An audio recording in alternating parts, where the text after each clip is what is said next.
Hello everyone, this is Bryant with SFOTsource.com, your premier guide to Six Flags over Texas. And finally, after, I think it's been more than a month now, we're actually back here out at the park. And lots of stuff is still going on. We've got some construction updates we're going to go over. We'll check out Pirates of Speelunker Cave, the construction on that. We'll also check out Aquaman Power Wave.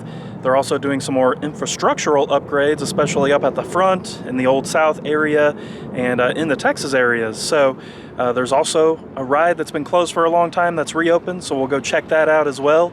The weather's beautiful, and we're excited to be back out here. So, as you all probably know, Fire and Ice Winter Festival was canceled, and they unfortunately also canceled the fireworks. So even though we're here on a Saturday, those aren't happening. We did post about that several weeks ago. Don't worry, the next event, which is Spring Break, is going to happen. So I don't know if they're planning on working on that stuff yet, but if anything for Spring Break is out, we'll give you a look at that as well, because they have announced that there is going to be some live entertainment, stuff like that. So let's head into the park.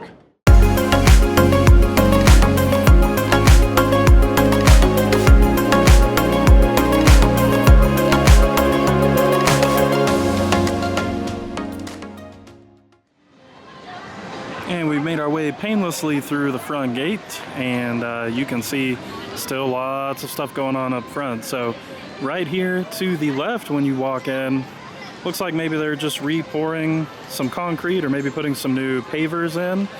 I'm sure that this probably had to do with the structure that they tore down and just getting more of it out of the way and widening this up. The other cool thing that you can see is that the weird kind of fake proscenium thing they had around the carousel building, the carousel structure, is now gone. So this is kind of more back to its natural state, and they're also doing some TLC on that. So we'll get a little closer to show that to you here in a second. And over here to the right, kind of just mirroring where we just were, is this big hole where this guest relations booth was. So it looks like they're still working on this and kind of doing the same thing they're doing on the other side. I'm sure there's some structural stuff they had to pull out of the ground just to get this all widened up and ready to go.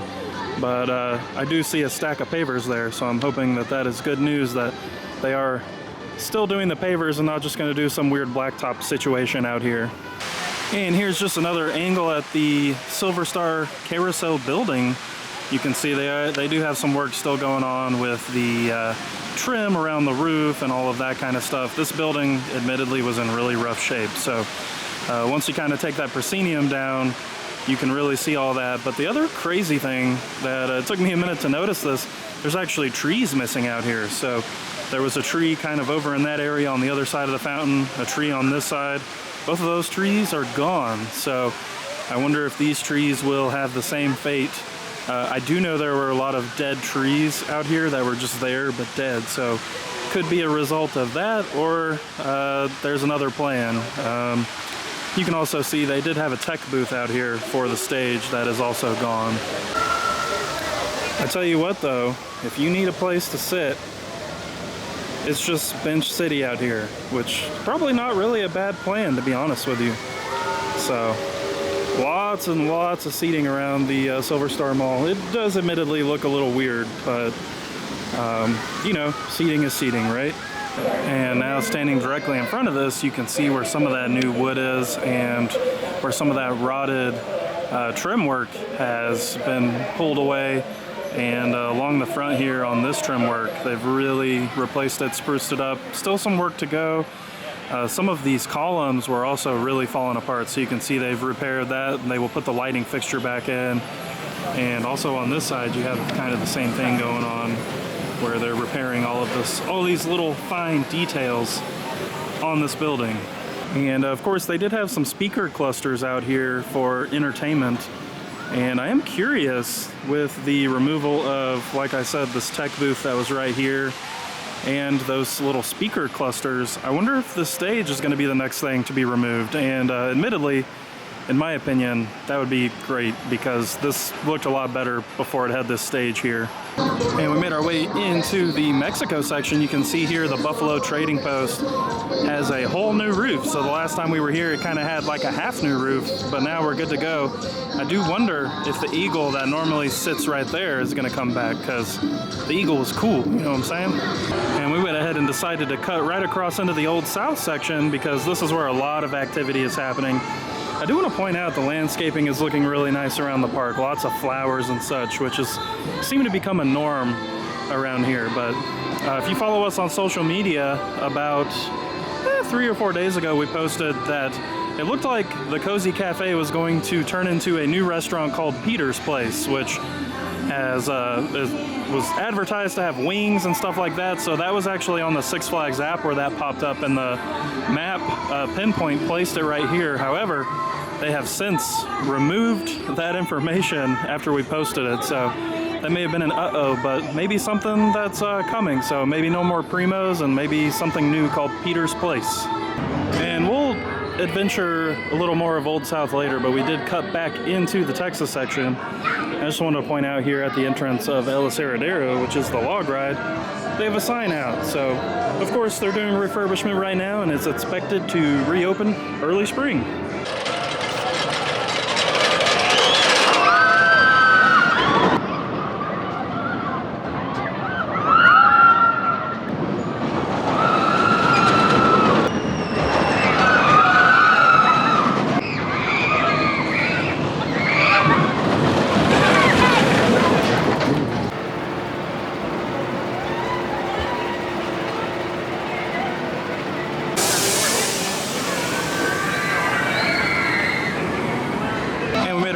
This side of the Texas section near the rodeo flat ride, and you can see that the back of this building facade that's next to rodeo has actually been repainted. So this is where the back porch stage was. So unfortunately, it doesn't really look like they're going to do much with this just kind of awkward patch of openness. But the new paint is definitely nice, and it looks like maybe, I don't know. I don't know if that's a new roof. Let me know in the comments below. You think that's a new roof? I don't know. It could go either way. But still, looks really nice over here. And of course, right across from those newly painted buildings is the future home of the Pirates of Speelunker Cave dark ride. And you can see it looks like they've started repainting the rails on the outdoor portion of the, well, I guess it's all kind of outdoor, the uncovered portion of the queue. You can see we got some blue going on in there. So it does look like it is going to somehow wind around into that outdoor portion. But the big new thing is that the entrance is really coming along. So the last time we were here, there was nothing on top of the little cave section, but now we've got this awesome pirate ship. Look at this thing. You got some windows. Looks like you got some little holes where cannons come out. You've also got, looks like some damage up there. Oh no. But this entrance is really shaping up to be super cool. And of course, they're actively working on this entrance right now. You can see this guy working on kind of the form of the rock. It's very cool to watch them do that. And I just want to point out the nice little kind of design touches, like at the top of this pirate ship, that stuff up there. Really like that. Now, I don't know how well the sun is playing, but you can see in there they've put some new walls up and some new light fixtures here in the queue. And if you look around this way, you can see some repainted building facades in that outdoor queue area. Now, of course, there are still walls up in this area, so there's not a ton to see in terms of the station and such. One thing I do want to point out, though, is at Winterfest, which was an ACE event in January, we did learn that this is going to have a moving belt station. So it'll be continuously moving, and the boats are all going to be separate this time. So a little bit of a loading, unloading change there, which should really help out.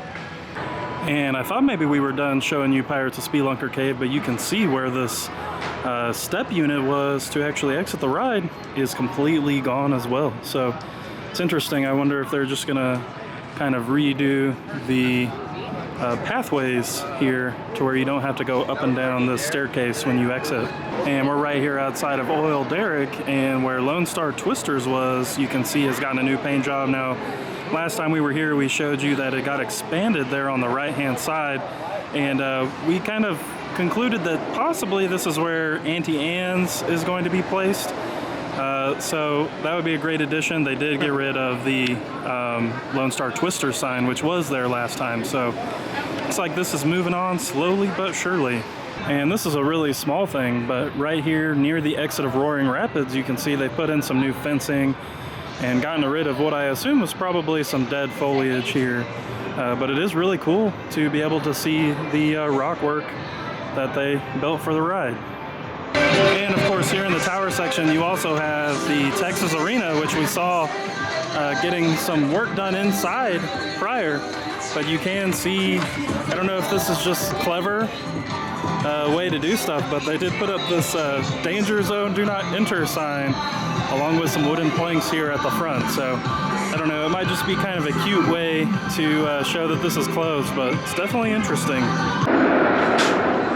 And of course you can see there Mr. Freeze doing its thing because it has reopened. So you can see paint job, track repair, all complete and reopened. We'll get you some other angles of this too, but they did cut some of the foliage down over here by Runaway Mine Train. It gives you a really good view of the top hat and the spike of Mr. Freeze.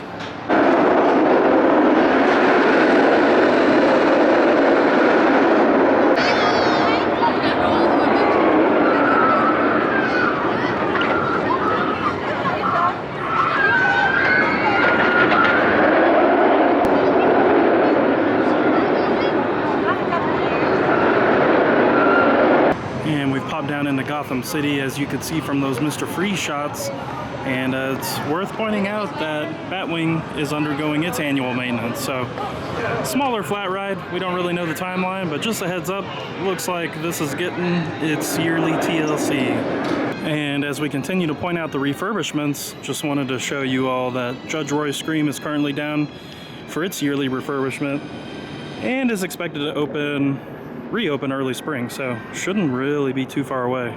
You know, I was reading a news article that the brand new Six Flags security robot, Romeo, that's R-O-A-M-E-O, is supposed to be out at our park, and I haven't seen him. It's been very sad. I wanted to see the big old, it's like a 750-pound, 6-foot-tall security robot, but he's not here. I did hear maybe he was in the parking lot, and I admittedly didn't go drive through the parking lot looking for him, but maybe that's where he's at.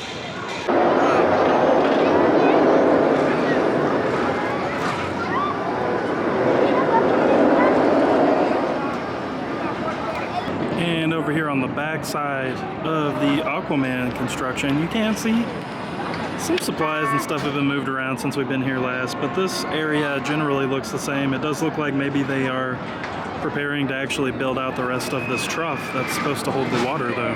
And I have an interesting question for everyone. This is actually the second of these little spray painted Texas symbols that I've seen.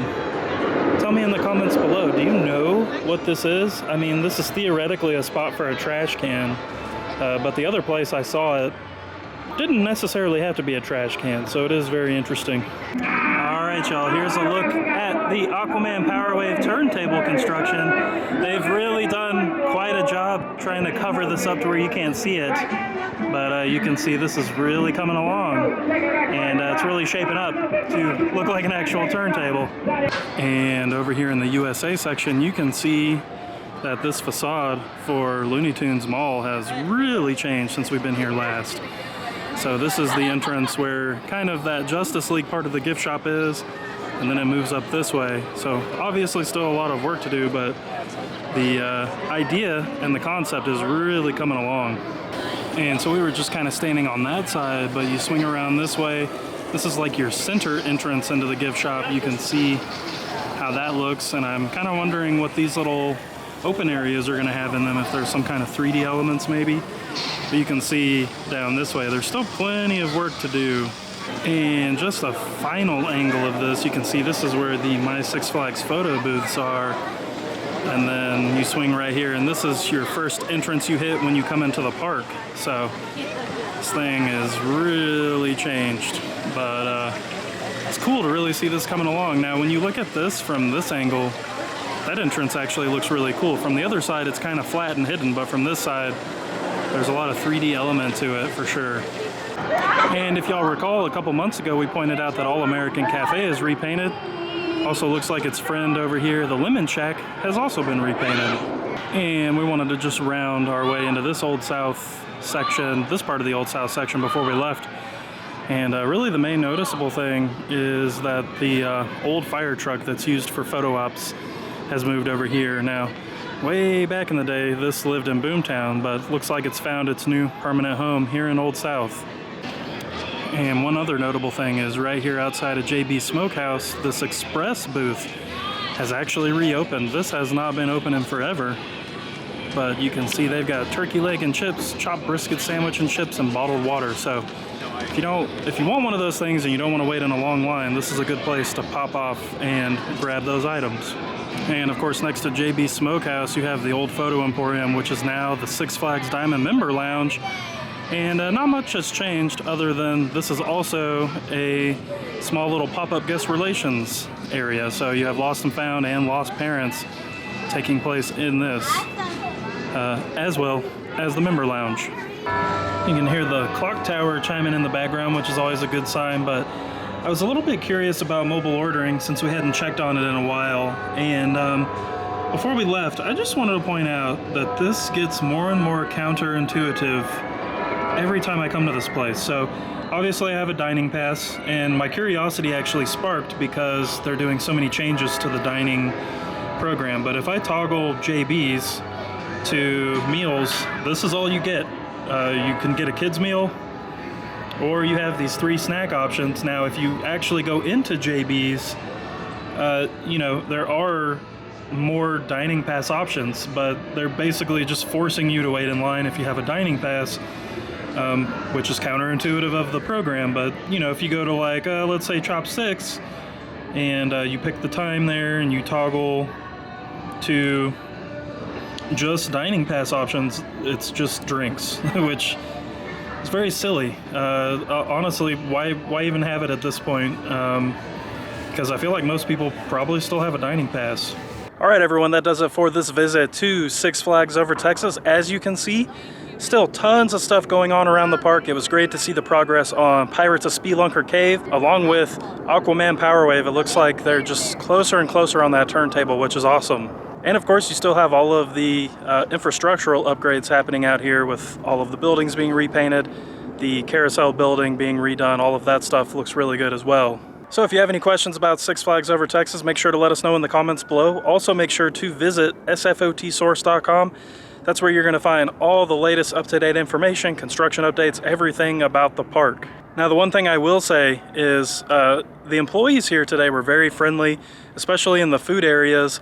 The only thing that was a real bummer is how they kind of restructured their mobile ordering. So even on a day like today where it's not really that busy, going into JB's Smokehouse and having to wait in line shaves, 25 to 30 minutes off of your day, because they just can't manage the lines, especially at the food places. It really is a bummer to see that you can't mobile order basic meal and snack items other than drinks and stuff like that. It kind of defeats the purpose. So if you're going to outright buy the food that you want, mobile ordering is still great, I guess, but that's not something I want to do because I have a dining pass. So just a little bit of a rant. I am curious what y'all think in the comments below. Maybe mobile ordering just isn't that big of a hit. I don't know. I thought it was working really well. Thank y'all for watching. Take care, and we'll see you soon.